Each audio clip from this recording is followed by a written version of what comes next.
Snowy Splendor, Book 1, Short Stories Book 1, Story 4, Single Dot. There once was a cleaned notebook. It was a 9-year-old boy Wasil's notebook. After finishing homework, he would put his notebook on its proper place. All notebooks must be kept cleaned and must be put in a bag on its selected place. Whenever the study room was closed and Wasil would leave to sleep, all lines and angles like squares, circles and triangles would come out of the notebook like living objects. They would feel free, but they did not know that freedom is fragile. They would become happy because they would attend their parties every night, and there was only one character that was a single dot that the compass had made it in the very mid of the circle. This tiny dot would remain alone. Loneliness was, but it was its only companion. Its circle would also desert it. The dot was always left unaccompanied in the darkness of the night. The angles and circles would never ever ask the dot to accompany them. They did not ever invite the tiny dot to attend one of their parties. It always remained silent and on his own in the stillness of a single page. It was too difficult for the dot to stay behind still and single on the enormity of a huge page. A clean wooden table was also placed near by a big window. The window was fixed to show the coming and going colors of all 4 seasons. Seasons move. This window would regularly show a nice sunset in the west every evening.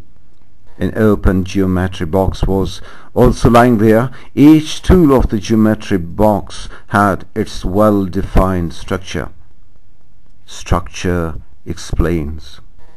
I remain alone again here in this empty room. Loneliness is my next door companion. It is my immediate possibility. I'll be alone till morning. I'll be alone till morning, thought the tiny dot. The dot by itself was the only reality on that open page for the moment. Its companion had already gone. The circle that had been created with the help of this tiny body would never ever ask either to accompany or not to accompany them. Even though the compass had created the circle out of this small object, it was this undersized article who had created the circle. Otherwise there would be no circle at all. If there had never been this small item, there would never ever be a circle. The circle did not ever try to understand the importance of this little article. All its life, the little thing lived in the very mid and center of the circle. The circle did not ever give a chance to one of the characters of their group who was called the dot. This little fellow would always show silence. It always stayed in a self-taught patience. It knew every night that the circle would leave it, and it would remain lonely on that single page. To tell the truth, the dot loved the circle a lot. It wanted to be with the circle in each moment of its life. Actually, it had fallen in love with the circle. However, the circle did not show its interest because the circle loved to dance on the floor of the kaleidoscopic hall. Now, the dot remained alone forever like a tiny, lonely and existing object on the vastness of a single and white page. The window had turned into a blind eye. It had become totally black. The dot could see nothing outside the window. It was very dark outside. There was a beam of light. It was coming out of the next room from the end of the door. That light would help the dot to wait and think. It could not go out. There was darkness outside, and it knew that darkness eats everything. If it had gone out, it would lose its self in the darkness. The tiny body on a single page did not want to be part of the darkness. It was a small, tiny point, and it would never find its way back. At last, the dot decided to move.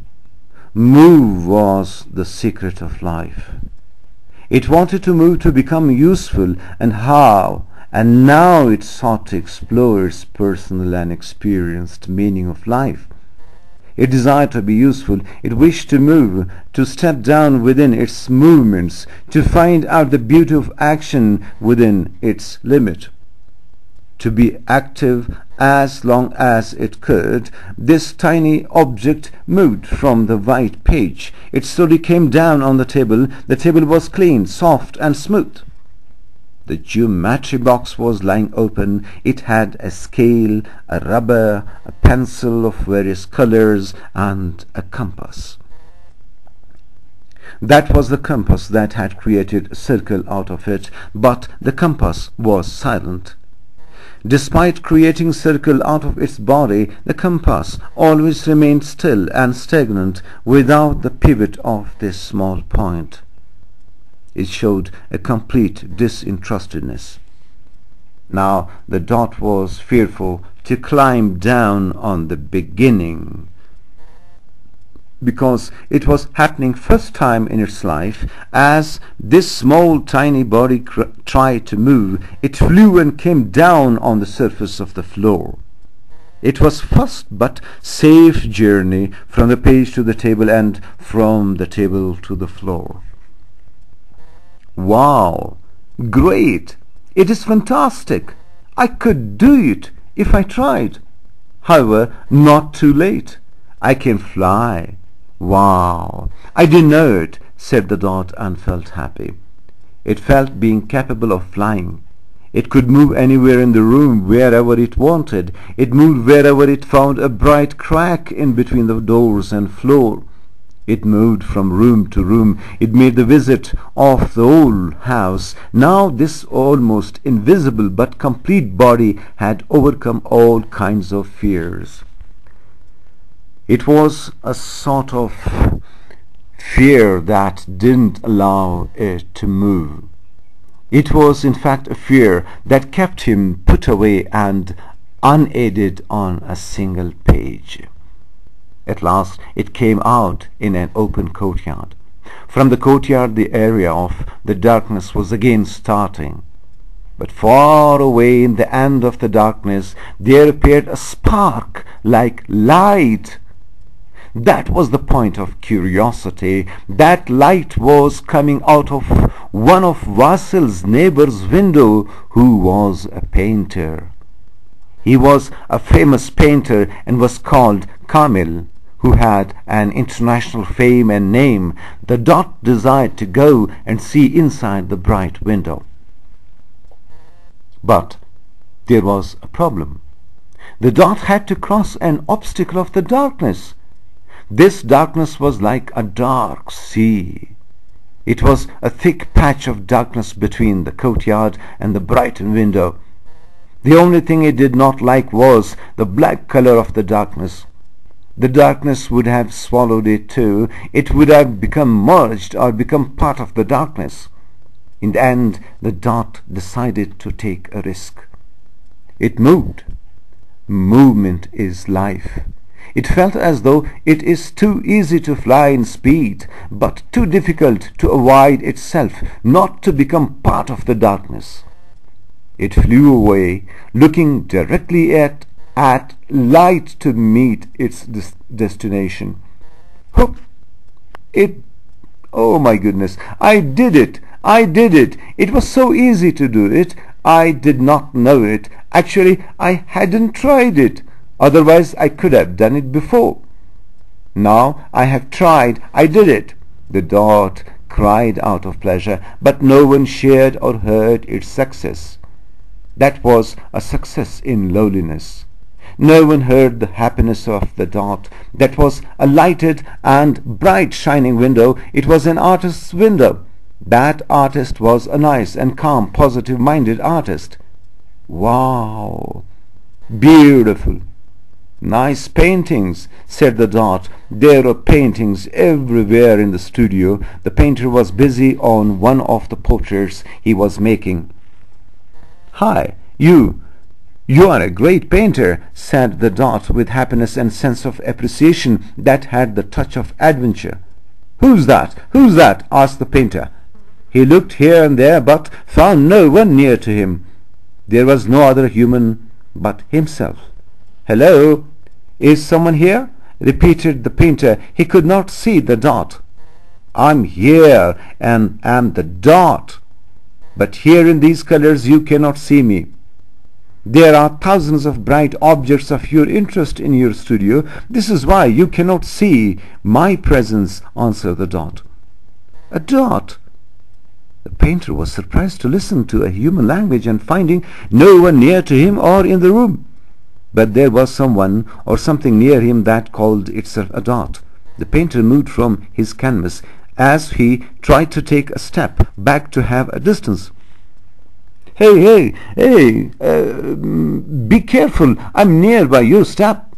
You'd have crushed me under your foot. Be careful with me, please. You would have finished my life. Well, you cannot see me, I am simply a dot, but I have my moving and searching existence, answered the dot. A dot? But how do you speak human language? Asked the painter. Because I am part of human language. No sentence, no paragraph can ever be finished without me. I am a dot and am happy of being a dot. I am the center of the compass. This is my particularity. This is the beauty of my individuality. I love it. I'm called a full stop too. I serve a great part in your painting either, answered the dot. Yeah, I got it, but I cannot see you, said the painter. If you cannot see me, it does not mean that I do not exist. If you can just hear, that is more than enough, answered the dot. Yes, I can hear you, said the painter. May I ask you a question? Inquired the dot. You can, but too difficult for a painter to answer a question. No problem, you can, answered the painter. You know, you can learn many things if you have questions, said the dot. You are right, I learn many things through questions, but questions won't stop, said the dot. Yes, they won't stop. Ask me, what is your question? Asked the painter. Who are you? Asked the dot. I'm a painter, replied the painter with confidence and pleasure. A painter, repeated the dot, seemed as though it had started thinking. I'm an artist, said the painter. It seemed to the artist as though he was speaking to his existing and breathing self. An artist? Well, do you use dots and lines? Asked the dot. Yes, we artists take start from dots and lines. I'll call you Mr. Dot. So, Mr. Dot, what are you doing here in my studio? Inquired the painter. Actually, I was alone. The only companion I am in love with is the circle. However, she lives to perform. She enjoys dancing on the stage of kaleidoscope. She dances with triangle and square. I always remain lonely. My inquiring self always seems useless to me. This is the reason I came out to become either useful, to keep myself involved in a movement, or to become active. It is so nice to find myself full of life and value. I feel valuable now. I'm a friendless dot. I came out of my page to see and to meet someone. It is you that I met, but I'm happy to visit you, answered the dot. Yep, I got it, said the painter. What have you got? Asked the dot. I got your problem, said the painter. My problem? What's that? Asked the dot surprisingly. We have got the same nasty problem, responded the painter. Nasty? Hey, don't use negative words. What kind of problem we both have? Asked the dot, who had become more curious.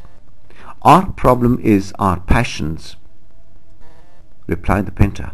Passions? The dot murmured, becoming more astonished. That is a sort of madness. That can be called the extreme of interest. Or can it be called love? Mr. Dot, I'm in love too, but I put all my love and passion into these colors. I don't know where you have put your passions in, and in which medium do you express yourself? How do you express yourself? Answered the painter with a sigh. The dot observed silence. It did not know what and how to answer, because it did not ever think about passion, nor about the force of love and such kind of things. It did not know how to feel and use it in a positive and creative way as the painter did. But despite using my passion in an artistic and creative way, I am still stuck up here with this portrait of my love. It is done, but from last 1 year it gives me an impression as though this portrait lacks something very special, as though it is still incomplete. I don't know how to complete it. How can I give the last touch of completion to it? Said the painter, and he seemed gloomy. Well, you always love things. Either you feel change or foreign to, or you cannot have. Let me touch and feel it. I cannot say anything unless I touch and feel it, said the dot. The dot flew and came over the portrait. That was a nice and attractive female face. She had black and deep eyes. Her complexion was black. She was like an Indian or Pakistani beauty. She was like Samita. But her eyes were not visible. It was like the artist had kept her eyes hidden from the world, not to allow someone to see them and not to reveal its beauty. Her eyes were hidden behind so many colors, like she was without eyes. The dot moved to the course of her left cheek. Oh my goodness, that's the final touch. That's the moment of my completion, said the artist. He saw a dot on his portrait's cheek. He held his brush and dipped it into a black color and touched the same place where it was sitting. He put a black mole on the cheek of his portrait. The portrait became complete with the stroke of a single and simple mole. A single black dot. The painter cried to call Mr. Dot, who had given him the idea of completion. The painter wanted to thank the dot, but found no answer. He had no response. There was totally silence. The artist thought as though that was all a dream, or as if he himself had talked to his curious self in imagination. It was like his mind and thought that had spoken to him in reality. He could not separate reality from imagination. The artist smiled with satisfaction. He put a white cloth on his portrait to cover it from the dust. On the other hand, the dot had flown back to its page and accomplished its journey back in speed and hurry. It had come back on its page because the morning was nearer. But the dot had lost its breath, because this tiny dot had just escaped itself from the thick black color of painter's brush that would have destroyed its existence. It would have been vanished forever in the thick black color of painter's brush. But after that journey the dot remained happy, and that if it had not achieved its miserable love and circle, it had at least helped the painter to achieve the completion of his portrait. It had at least become a part of someone else's purpose. It helped someone else to achieve a completion. It had not achieved anything by itself, but had certainly helped someone else to complete his goal.